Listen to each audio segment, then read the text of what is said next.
everyone. My name is Marie-Claire. I am CDTRP's program coordinator, focusing on communications and knowledge mobilization. And today, in order of World Sickle Cell Day, we have Sylvia Okonofua, who is the founder and executive director of Black Donors Save Lives, that we'll be interviewing today. So to begin, Sylvia, could you share a little bit more about your personal journey and what led you to found Black Donors Save Lives?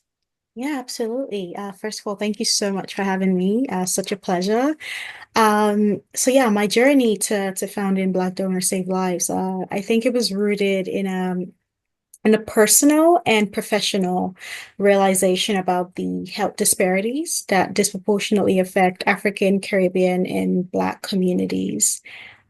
Over the years, I became acutely aware of the gaps in healthcare access, particularly around issues of blood and stem cell donation. And I have witnessed firsthand how Black patients, especially those with sickle cell disease, face significant challenges in accessing life-saving treatments, including curative therapies like stem cell transplants. And this sparked my commitments to addressing the systemic barriers in healthcare that lead to these inequities. And at Black Donors Save Lives, we work to increase the representation of Black individuals in donor registries to ensure that Black patients have access to the life-saving treatments that they need. Our work primarily is rooted in a deep belief that diversity in healthcare should be the norm and not the exception, you know. And this very mission continues to drive the work that we do every day, includes empowering communities to advocate for their health and push for systemic change while uncovering some of these socio-historical contexts of these inequities that we see and that sometimes involve fighting anti-Black racism head-on in donation policies and donation practice.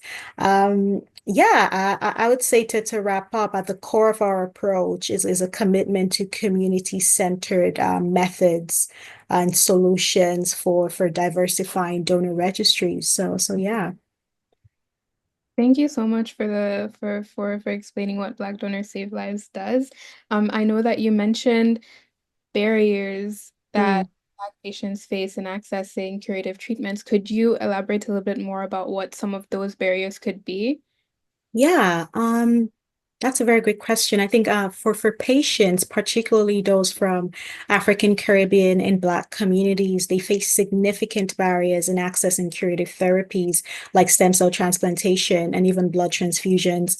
One of the primary challenges is the lack of genetic diversity on donor registries. For stem cell transplant, an ideal 8 out of 8 HLA match between the donor and the recipient is critical to the success of the transplant. However, current donor registries are disproportionately composed of individuals of European descent, and that makes it even much more difficult for Black patients to find a compatible match. And as we know, without an optimal HLA match, patients are at a higher risk of alloimmunization, where the recipient's immune system produces antibodies against the transplanted stem cells, pretty much recognizing these cells as foreign. And this can lead to other serious complications such as graft rejection or graft versus host disease. Similarly, for blood transfusions, the issue of minor antigen mismatches become a concern as well. I know usually we think of ABO and RH compatibility as the main, matching mechanism, and yes, that is the first step. But minor antigens must also match to prevent alloimmunization, as I explained. In the case of patients with sickle cell disease who often require frequent or chronic blood transfusions, the underrepresentation of Black donors increases the likelihood of minor antigen mismatches. And, when this occurs, the recipient's immune system reacts to the transfused blood, causing, delayed hemolytic transfusion reactions and complicating future transfusions. Um, when we also speak of barriers, we also speak of mistrust of the healthcare system among ACB communities. And this has been fueled by historical and ongoing experiences of discrimination, of anti-Black racism, All of this together exacerbates some of the challenges that I've mentioned, and many individuals from these communities, from ACB communities, are hesitant to engage with the healthcare system, to donate. And, that further limits the diversity of donor registries and creates a cycle that hinders access to safe and effective treatments.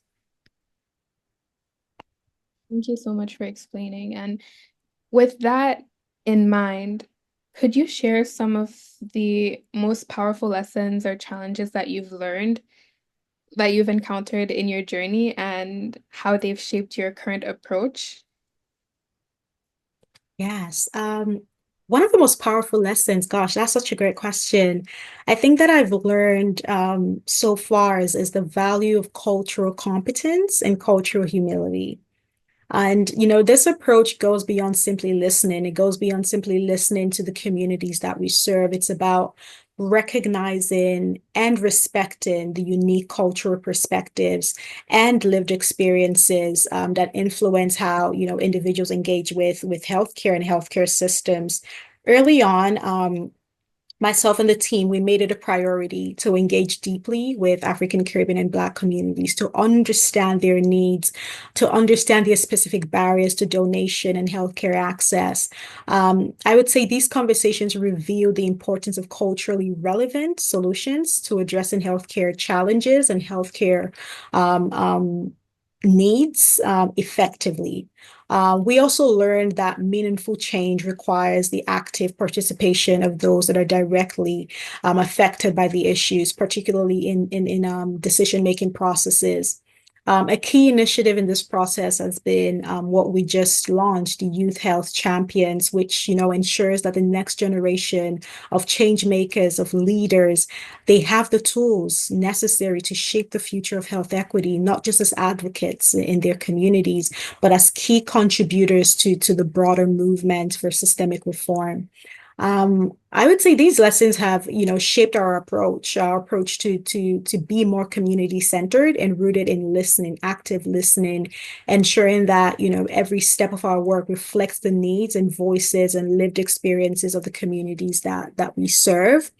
Because I think one thing that really stuck to me that I believe is that true equity requires not only grassroots mobilization, but also active involvement of those who um, are directly impacted by the issues at hand. And when you speak about challenges, because it's a two-pronged question, the lessons and the challenges. Um, I think one of the significant challenges we face have been securing funding to sustain our efforts. Like many organizations, and this is not, particular or specific to us, like many organizations that are focused on addressing systemic inequities, we've had to find creative ways to raise the necessary resources to keep pushing forward. Securing funding has been essential, not only for scaling our initiatives, but also, for ensuring that we have the capacity to continue advocating for these important changes in healthcare systems. And I would say, despite the challenges so far, we remain committed to our mission, the vision, and we've learned that persistence, collaboration, and aligning our work with broader public health goals are critical to success. So yeah, that would be my response. Thank you for your response. Um, it's incredible to see how committed you are to ensuring that the the Black community or African Caribbean and Black communities are a part of the process, right? Very important. Part of the conversation. So that's very important. So my next question is what gives you hope for the future of sickle cell care and donor equity, and how can other organizations, community organizations, or research networks like the CDTRP support the work that you're doing? What gives me hope? A lot of things, I would say, but what gives me hope for the future of sickle cell care and donor equity? I think it's the growing recognition of the need for greater diversity in healthcare, particularly in donor registries. over the years, we've seen more organizations, a lot more institutions and individuals begin to understand the critical role that representation plays in improving health outcomes for patients, particularly patients from underserved and marginalized communities or made marginalized communities. There is an increasing push as well for equitable healthcare that centers on the unique needs of these communities that I mentioned. And that momentum is something I find incredibly inspiring. Another source of hope for me is a next generation of advocates and leaders, particularly through initiatives that we're running, like the Youth Health Champions. These are people who are already advocating for health equity and fighting for systemic change. These young people are showing us that, the future of healthcare isn't just about clinical treatments, I would say, but about dismantling systemic barriers that have historically excluded marginalized populations from life-saving interventions. And your last question about like what research networks and community organizations, what role they can play. I think research networks like a CDTRP are already doing amazing work, I should say. I think they play a crucial role in accelerating this change that I've mentioned by providing research that highlights the disparities in care and collaborating with grassroots organizations like, Black Donors Save Lives. They can help ensure that the solutions we create are not just well-meaning, but effective. And they're informed by the lived experiences of those that are most affected. And, support from these networks and community organizations can help amplify work, bring attention to the need for policy reform. That's very important, and secure the funding and the resources that are necessary to continue making progress. So I think overall, like their involvement and their support is very vital for creating long-term sustainable change in both sickle cell care and donor equity. Those are very insightful. Do you have any other final thoughts that you'd like to share with us today? Hmm. Final thoughts. Let's see. Let's talk a little bit about policy advocacy, I guess. I think it's very important to know that, policy advocacy plays a pivotal role in advancing donor diversity, especially when it comes to addressing policies that disproportionately impact marginalized communities.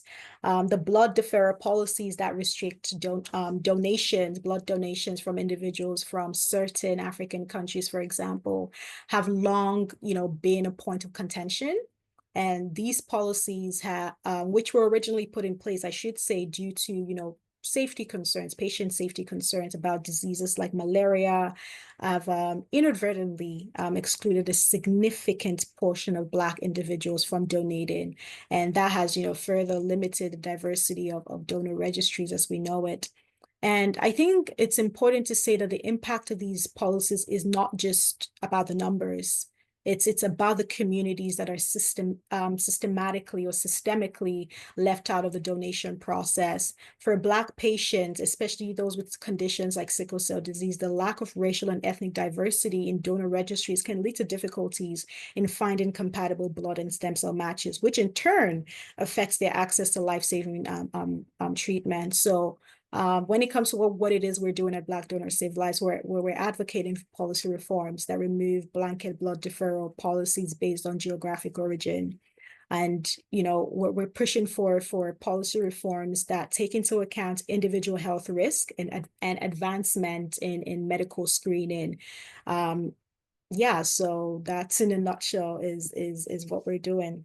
I think the last bit that I will add here, and that's also at the core of what we do at Black Donors Save Lives, which is policy advocacy, because we believe that policy advocacy plays a pivotal role in advancing donor diversity, especially, when it comes to addressing policies that disproportionately impact made marginalized communities. The blood deferral policies that restrict donations from individuals from certain African countries, for example, have long been a point of contention. These policies, which were originally, put in place due to concerns with blood safety, about diseases like malaria, have inadvertently excluded a significant portion of Black individuals from donating, further limiting, the diversity of donor registries. And I should say that the impact of these policies is not just about the numbers; it's about the communities that are systemically left out of the donation process. For Black patients, especially those with conditions like sickle cell disease, the lack of racial and ethnic diversity in donor registries can lead to difficulties in finding compatible blood and stem cell matches, which in turn affects their access to life-saving treatment. So at Black Donor Save Lives, we are advocating for policy reforms that remove, blanket blood deferrals based on geographic origin, which fail to account for individual health risk and advancements in medical screening.